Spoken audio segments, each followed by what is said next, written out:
Bonsoir Julien Bonsoir. Bayou. Alors avant d'évoquer les mouvements sociaux et le débat sur le projet de loi travail qui arrive à l'Assemblée, je voudrais vous demander ce que vous pensez de cette campagne que lance le Parti socialiste sur le thème «Tout n'est pas mauvais» dans le bilan de la gauche, qui fait écho bien sûr au fameux «ça va mieux» de François Hollande récemment. Oui, j'attends de voir, quels exemples ils vont mettre en avant. Évidemment que tout n'est pas mauvais. Le seul truc, c'est qu'il faut se rappeler, quand même, qu'en 2012, la gauche au pouvoir arrive avec, l'Élysée, l'Assemblée, le Sénat, les grandes villes, les grandes régions, la majorité des départements et qu'il y avait une fenêtre de tir historique pour changer la société, pour faire du bien au pays. Ça n'a pas été fait. Alors après, évidemment, il y a des avancées. Moi, je pense, par exemple, à l'encadrement des loyers. Mais Manuel Valls a estimé qu'il fallait le restreindre à Paris. Où il y a l'idée qu'enfin, il y a une caisse de solidarité pour le versement des pensions alimentaires. Pour pas mal de femmes célibataires, c'est un vrai sujet, un vrai problème.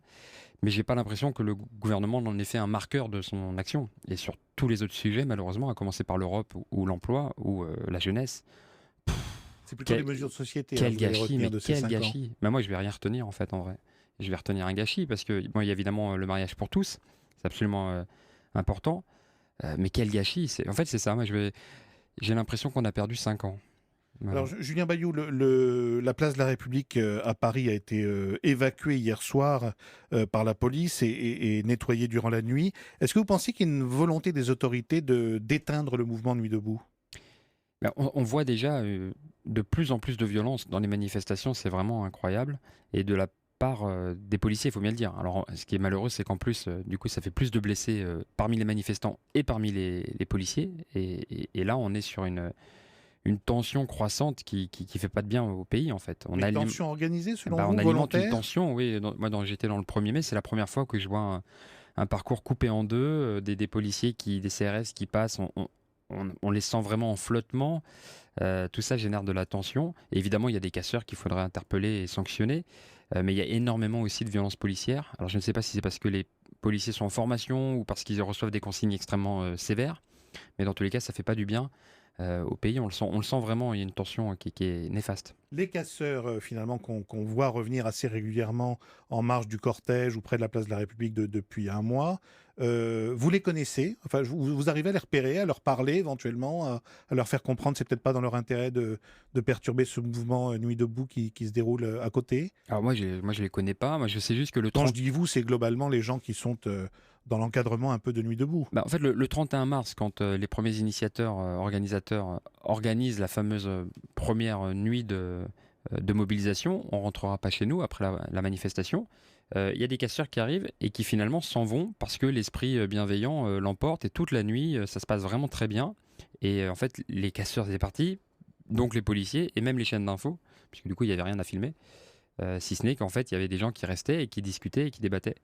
Et après les assemblées générales, vers 22-23 heures, effectivement, là, le mouvement, du coup, n'est plus animé ou n'est plus concentré sur une assemblée générale, et ça laisse libre cours à une portion de quelques individus qui en profitent pour faire n'importe quoi. Donc c'est clair que c'est mauvais pour le mouvement, mais c'est en marge du mouvement. Vous avez vu que le préfet de police donc, de Paris, aujourd'hui, Michel Cadot, a édicté 2 nouvelles règles principalement pour encadrer Nuit debout. D'abord, une sorte de couvre-feu pour aller vite à 22 heures, en tout cas plus de bruit, plus de sono, et puis l'interdiction de consommer de l'alcool sur place. Est-ce que vous pensez que le mouvement Nuit debout peut s'inscrire dans la continuité en respectant ces règles-là? Mais en vrai, moi, ça fait un mois. Alors moi, à titre de conseiller régional, à titre d'élu, ça fait un mois que je me demande pourquoi est-ce que la préfecture autorise la vente à la sauvette d'alcool. Et puis quand je dis à la sauvette, c'est avec des palettes entières. Et donc évidemment que ça fait des nuisances pour les riverains, les personnes qui ont trop bu ou qui n'ont pas de toilette. Hein. Enfin, c'est très prosaïque. Et donc pour les riverains comme pour les commerçants, on était nombreux à demander l'interdiction de la vente d'alcool, c'est-à-dire le faire respecter, ce qu'on ne peut pas faire ailleurs dans Paris, que ça n'ait pas lieu à République. Ouais. Et donc maintenant c'est Donc ça, appliqué. c'est une bonne chose. Bah oui, mais c'est d'ailleurs ce que demandaient les organisateurs qui le demandaient à la préfecture depuis un mois, en accord avec les commerçants et les riverains, c'est assez rare. Et la limite de 22 heures, c'est compatible avec la notion de Nuit debout? Ça ressemble quand même méchamment à un couvre-feu, donc bon, moi j'ai du mal avec ces notions. Ce qui est important, c'est que je pense qu'on peut occuper les places, avoir des débats sereins sur les places et que ça ne gêne pas les riverains. Je suis sûr que c'est possible, du moment que chacun y met du sien. Et si on trouve une solution pour accueillir, parce que c'est bien quand même quand les citoyens se mobilisent et veulent discuter Et ça, le rôle d'un élu, c'est de soutenir, point. On ne peut pas juste déplorer l'abstention le soir des élections, et puis quand il y a des gens qui veulent parler revenu universel, les loyers, l'emploi, dire ah non, vous n'avez pas le droit. Qu'est-ce que vous répondez aux dirigeants du Parti Les Républicains, le porte-parole notamment Guillaume Larrivé, qui vous accuse de piétiner l'état de droit et qui demande carrément qu'on interdise Nuit debout?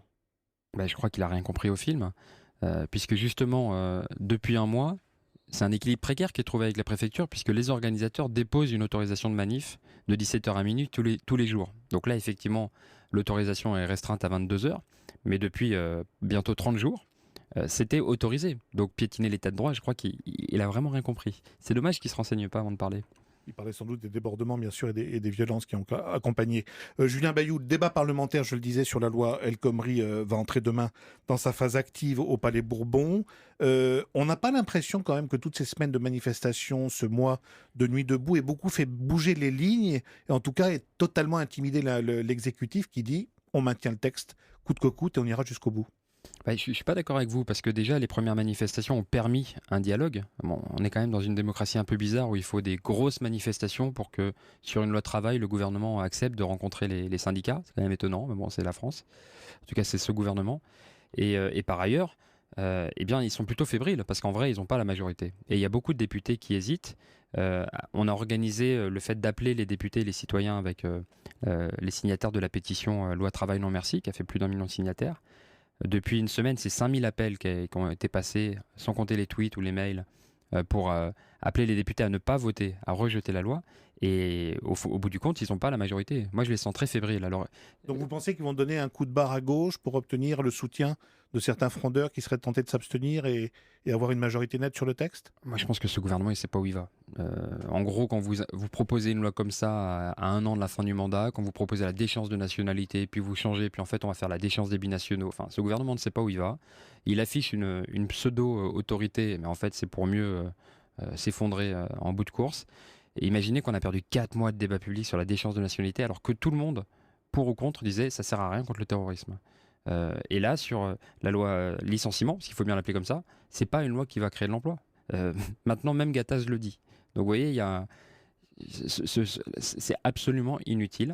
Et par contre, c'est un vrai danger parce que vous allez importer du dumping social entre deux entreprises qui vont tirer à la bourre, hein, comme il faut le dire, pour baisser les heures complémentaires, baisser les salaires et donc se créer des difficultés, la concurrence déloyale. C'est extrêmement dangereux. Dernier mot, Julien Bayou. Les échos de demain confirment les informations d'Areva qui reconnaissent des anomalies dans le suivi des équipements fabriqués dans l'usine du Creusot, où notamment a été fabriquée une partie de l'EPR de Flamanville, et on parle de défauts de composition dans l'acier. Est-ce que c'est inquiétant, ces informations qu'on a quand même sur le nucléaire et l'état de fabrication de certains éléments? Mais chaque semaine amène son lot d'inquiétudes. Les écologistes alertent sur le sujet depuis longtemps, mais l'EPR de Flamanville, c'est un fiasco industriel, il va falloir le reconnaître. Ça coûte plus de 10 milliards, c'est toujours pas fini. Le chantier a pris d'énormes retards. Et là, on parle de la cuve. Donc, c'est l'élément le plus sensible qui a déjà été soudé. Et donc, en gros, on ne peut pas l'enlever. On peut pas, il va falloir tout refaire. La solution? Arrêter l'EPR. Voilà, vous savez, malheureusement, le Concorde, il a fallu du temps avant qu'on se rende compte que finalement, c'était une belle performance, mais c'était un échec industriel. Il a fallu un accident pour qu'on arrête ce qui était déjà arrêté dans les faits. Arrêtons les frais de l'EPR qui pourraient, si on continue, entraîner EDF dans la chute. Vraiment. Je vous remercie, Julien Bayou, d'être venu dans Europe Nuit ce soir.